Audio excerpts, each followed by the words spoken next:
Aroma UGTRB chemistry Dharmapuri மையத்தின் சார்பாக அனைவருக்கும் இனிய வணக்கம்.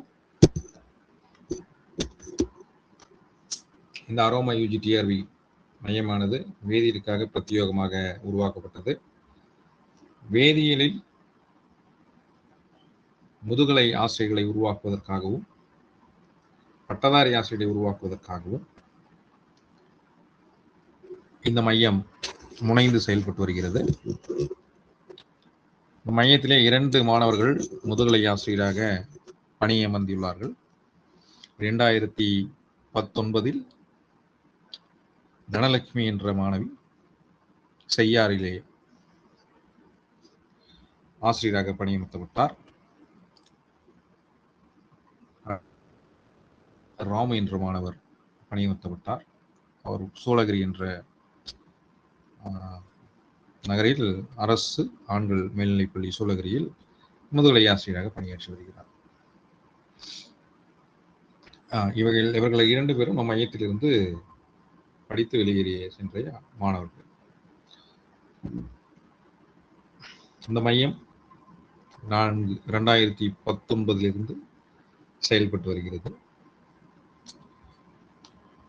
நாம் எதிர்பார்த்த அளவுக்கு ரீச் ஆக முடியலனாலையும் வரக்கூடிய காலங்களில் நாம் முனைந்து செயல்பட்டு மிகப்பெரிய உயரத்திற்கு போவோம் என்ற நம்பிக்கை உள்ளது. அதற்கு உங்களுடைய ஒத்துழைப்பும் தேவை. மீண்டும் ஒரு முறை இந்த மையத்தின் சார்பாக உங்களை வரவேற்று வகுப்பிற்குள்ளே செல்வோம். இந்த அரோமா டிஆர்பி மையத்தில் நாம் முதலில் பார்க்கக்கூடிய இந்த டாபிக் என்பது என்னன்னா, chemistry of D block and F block elements. இந்த மையத்தில் நம்ம தமிழ் மற்றும் ஆங்கிலம் இரு வழிகளிலுமே வகுப்புகள் நடைபெறும்.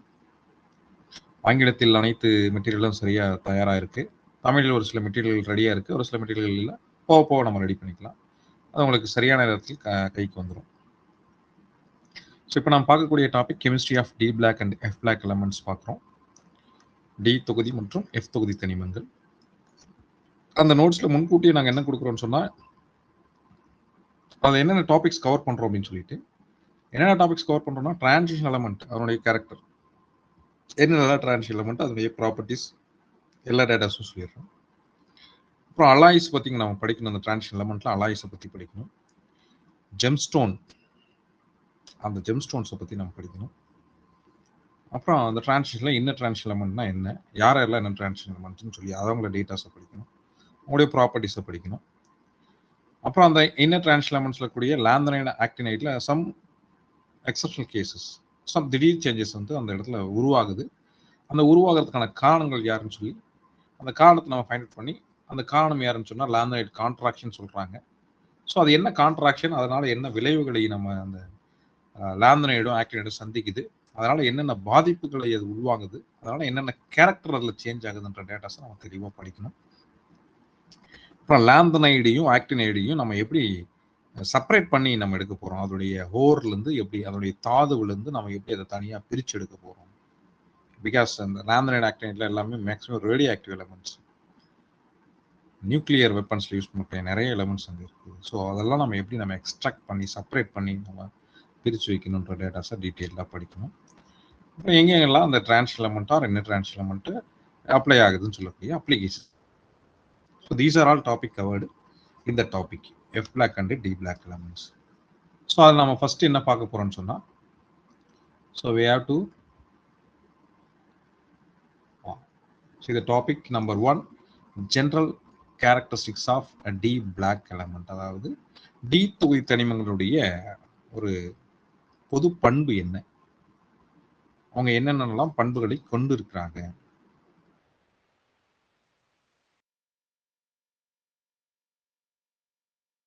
Those in which the last electron enters the n-1 d orbital. யாரெல்லாம் டி பிளாக் எலமெண்ட் நீங்க சொல்றீங்களோ அவங்கள இருக்கக்கூடிய கடைநிலை எலக்ட்ரான்கள் எங்க போகணுன்றான்னா, கடைசியா இருக்கக்கூடிய ஆக்ஃபா ரூல்ஸ் நம்ம அப்ளை பண்ணுவோம் இல்லைங்களா, 2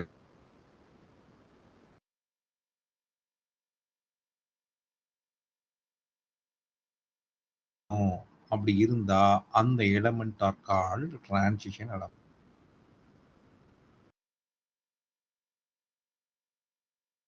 டில இருக்கக்கூடாது. எதுல இருக்கணும்னு சொல்றாங்க? n-1 டில இருக்கணும். அதுல இருந்தாதான் அது டி பிளாக் எலமெண்ட்னு சொல்றாங்க. They are placed in groups. என்னென்ன groups இருக்குன்னு சொன்னா there are 12 groups. 10 groups இருக்கு. அதான் 3 to 12 groups எடுத்துக்காங்க. 3 to 12 இந்த குரூப்பா பிரிக்கிறாங்க.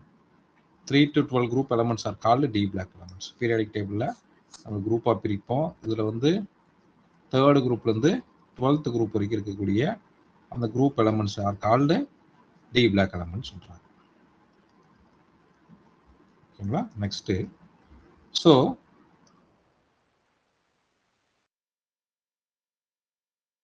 டி பிளாக் எலமெண்ட் கேட்டாங்க. there are forces. ஒரு டி தொகுதி தலைமுறையில் காணப்படும் வரிசைகளின்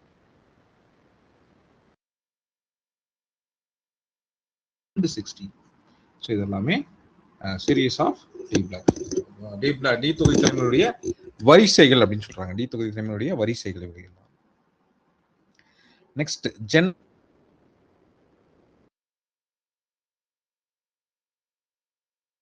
யாருடைய பொதுவான அமைப்பு? டி தொகுதி தனிமங்களினுடைய பொதுவான அமைப்பு அப்படி கேட்குறாங்கன்னா n-1 டி இருந்து 10 வரைக்கும் இருக்கணும். ns 0 to 2 வரைக்கும் இருக்கணும். ஒரு சில compound it has ns 0 because some 3d5 and 4s0. So இந்த மாதிரி குரோமியத்தில் நிறைய காம்பவுண்ட்ஸ் நமக்கு இந்த மாதிரி எடுத்துக்கலாம். குரோமியம் இட் ஹாஸ் 3d 24ல் வரணும், 3d5 4s1 வரும். ஒரு சில காம்பவுண்டுக்கு இந்த கேட்டயானிக் எலக்ட்ரானிக் கான்ஃபிகரேஷன் வரும்பொழுது இட் ஹாஸ் 0. ஸோ அப்போ ns 0 to 2 இருக்கும், n-1 d 1 to 10 இருக்கும். ஸோ இந்த கான்ஃபிகரேஷனை ஃபாலோ பண்ணுச்சுன்னா these compounds are called D block elements உடைய எலக்ட்ரானிக் கான்ஃபிகரேஷன். ஸோ ஐயூபிஎஸ்சி ஒரு சின்ன டெஃபினேஷனை இண்டிகேட் பண்றாங்க.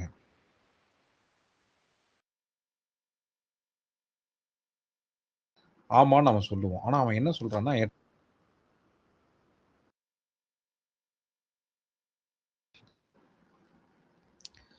அந்த எலமெண்ட்டுடைய டி துணை கூட்டுல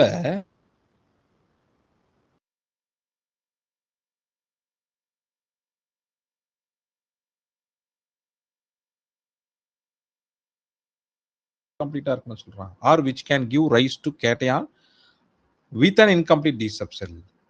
ஒருவேளை அது கேட்டயானா இருக்கும் பொழுதாவது அது இன்கம்ப்ளீட் டி சப்செல். ஏன் இந்த வார்த்தைகளை இங்க பயன்படுத்துறாங்கன்னு சொன்னா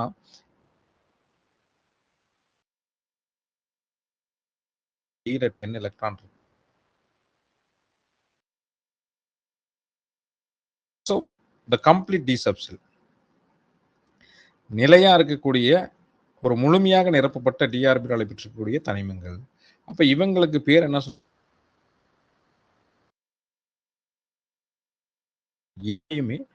ஒரு உண்மையான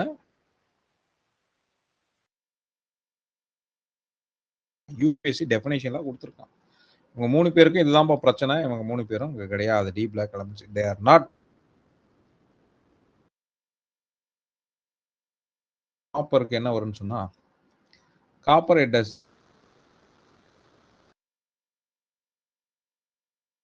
D10 and S1.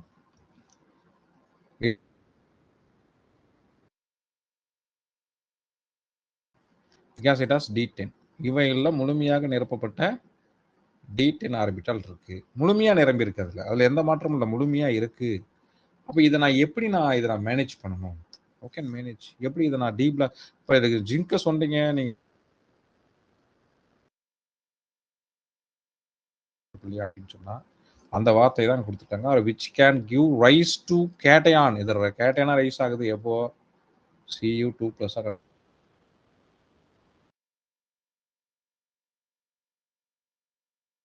மாறுது, D9S0 மாறுது.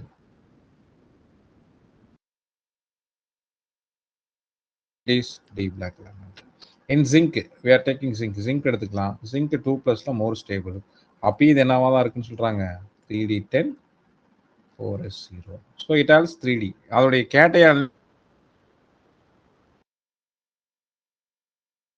not true transition metals சொல்றாங்க. இவைகள் எல்லாமே ஒரு போலியான அல்லது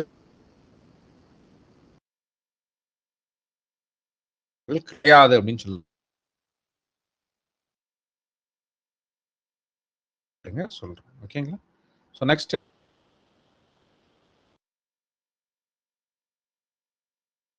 நான்கு இடைநிலை வரிசைகள் எதுன்னு கேட்டாங்கன்னா, ஸோ மொத்தம் நாம இடைநிலை வரிசைகள் 1வது இடைநிலை, 2வது இடைநிலை, 3வது இடைநிலை, 4வது இடைநிலை பிரிச்சுக்குவோம். இந்த 1வது இடைநிலைன்னு சொல்லக்கூடியது 3D சீரியஸ். 2வது இடைநிலை செகண்ட் டிரான்சிஷன் 4D.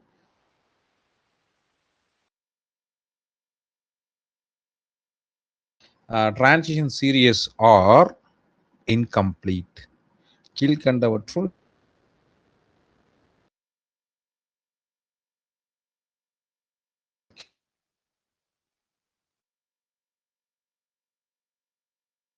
சீரியஸ் கொடுத்து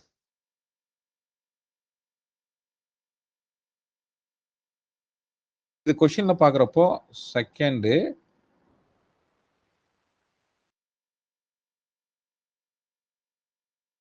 ஃபோருக்கு போக மாட்டது நம்ம தெளிவா படிச்சு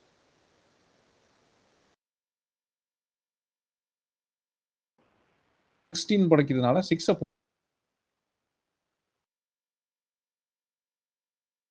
ஃபோர்த் டிரான்சிஷன் சீரியஸ். அவன் ஒருவேளை ஃபோர்த் டிரான்சிஷன்